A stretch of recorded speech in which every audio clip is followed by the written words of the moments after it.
Are those who yet haven't seen me but believe. Hello, my name is Julius Oyeni. This channel is about life, it's about purpose, it's about principle, it's about God, it's about fulfilling destiny at a younger age.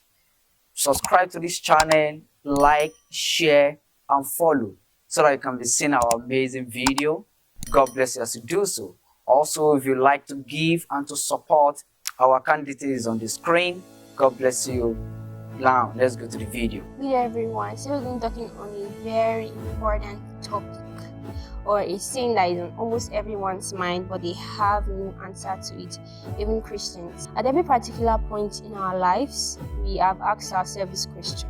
Sometimes you have a literal answer to it, sometimes we don't. And the question is, or the saying is, there is no God. For a part of my life, I once believed that there was no God due to things happening. Okay, that was the first stage. I'll give you two instances of people who might as well think there's no God. First of all, you have a sick sibling or a parent and you're praying, God, if there's truly a God out there, just save this person. Just make my mom not to die, or make my dad not to die. And at the end of the day, possibly this person dies.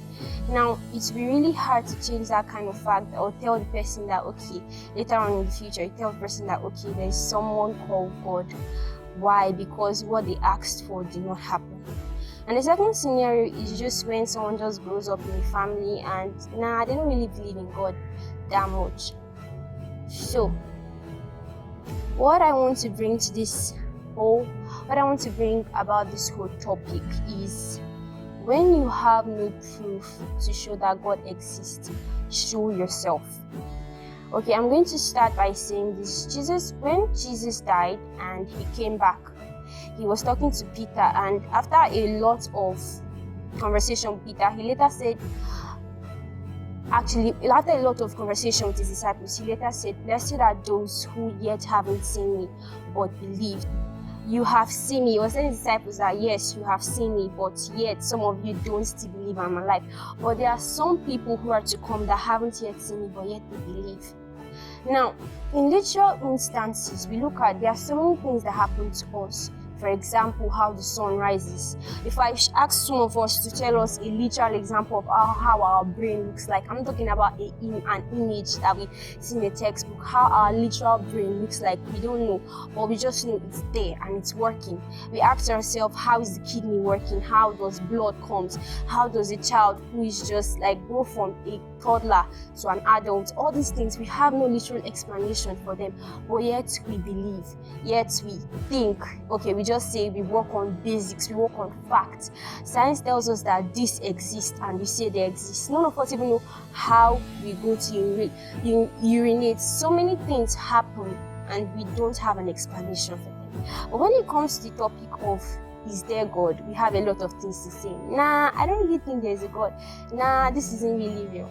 Okay, so my own example for you is that a teacher can come today, or a pastor can come today and give an ideology or write something on the board and be like, there is God. He gives literal facts.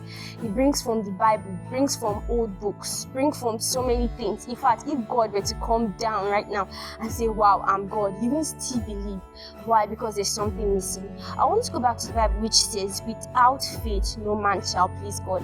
In the sense that without faith, you can't know if God exists or not. Yes, that's where I'm heading to. Without faith, you can't know whether God exists or not. In the sense that we wake up each morning, we don't know how we wake up, we don't know how we slept, we just woke up. You see the sun rise, you don't know what drew the sun, nothing. We just see the sun and wow, it's there. So many of these things, every single thing we do has to work on something we call faith. So if somebody asks you, there are two things that shows that God exists to me. Number one, faith. You can't believe you can't just say it's there. You have to believe. It's just like me saying, okay, I have a kidney. I can't see it, but I know it's there. It's working. Just like me saying, I have a brain. I can't see it, but yes, I know it's there. Another thing that proves that God exists is us. In literal example, when God was creating Adam, he said, I want to create Adam, or I want to create man in my own image and in my own likeness. What he means by that, if you are looking for what God meant by that is that if you are looking for a carbon copy of him, or if you are looking for you want to see God, you look through men. But nowadays, it's not really happening. But originally, that is how it's supposed to be. When you want to see God, as long as we are in his image, when you want to see God, what you look at is man. The whole ordinance of man, the spirit, the soul, the body. You just look at everything. You are seeing God. But that I don't really move to that side.